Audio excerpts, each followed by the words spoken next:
Welcome back. We're watching a third night of demonstrations in multiple cities across the United States. People protesting the election of Donald Trump. Many people expressing fear and sadness across the country. Obviously, more than half the country, though, also very excited and excited about what's going to be happening over the next several years.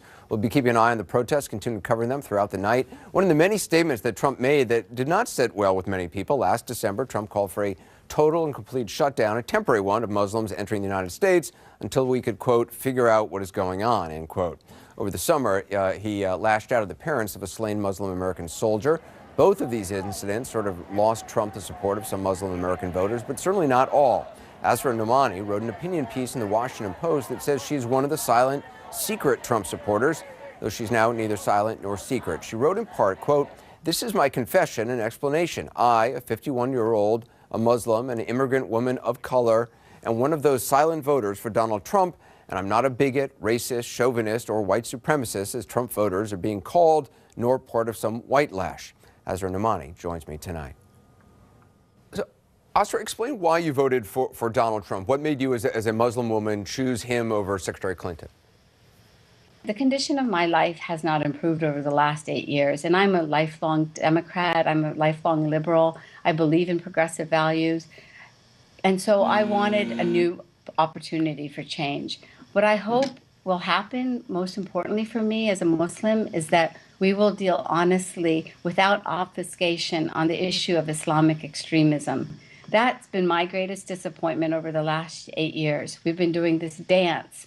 And I know that people have a lot of well-intentioned arguments for why they believe Muslims are better protected by not talking about the Islam in Islamic extremism. But I believe that we have to confront the issue honestly and directly. And I saw in Donald Trump's national security solutions a clarity on that point that is, to me, very important. I understand that in hearing that Secretary Clinton, that the Clinton Foundation had received money from, Qatar or Saudi Arabia, that also made a big impact on you. It did. Anderson, I believe in the feminist movement that is the pantsuit revolution. I want to see a woman as the chief executive of the United States of America. But at the same time, I don't want to compromise on values that are really important to me. And the governments of Qatar and Saudi Arabia, to me, as a Muslim, represent the darkest interpretation of Islam that's out there in the world. And they represent a denial of progressive values.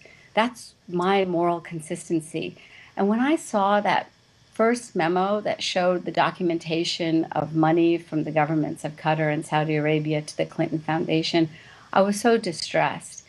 What really killed it for me, though, was the email from Secretary Clinton to her aide, John Podesta, acknowledging that the governments of Qatar and Saudi Arabia are funding and financing and supporting the Islamic State and other radical Muslim groups.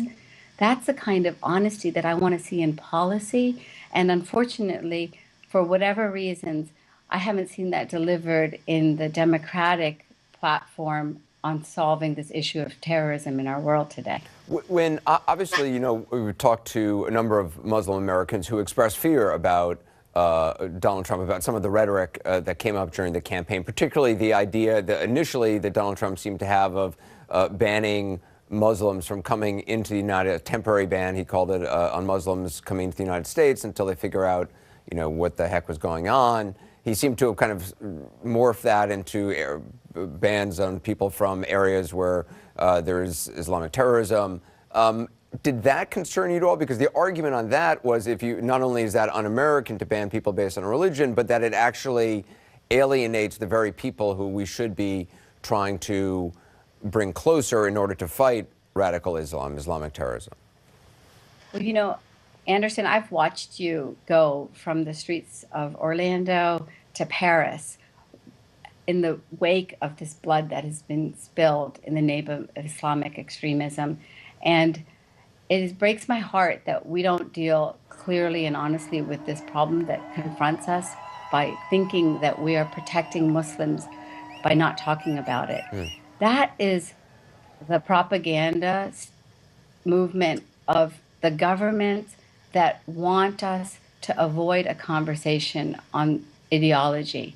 Qatar and Saudi Arabia don't want us to talk about Islam because if we do, it indicts the Islam that they practice. Asra Nomani, I really appreciate you being on the program tonight and talking about the way you see it and what influenced your vote. And I urge everybody to read your piece, and we'll put a link up on our website to it. Thank you so much. Thank you, Anderson, and thank you for having an open heart and an open mind to all these ideas. Well, it's great to get people from all different walks of life and different perspectives. So, Asra, thank you so much. Thank you. Got to take a quick break. Up next, we're going to hear what Hillary Clinton said to her campaign volunteers tonight. This is just coming in. We'll listen to that audio in a moment. Also ahead, how doable is the to-do list for President Trump's first day in office? There were some big league promises made on the campaign trail. What can he actually get accomplished? Tom Foreman takes a look ahead.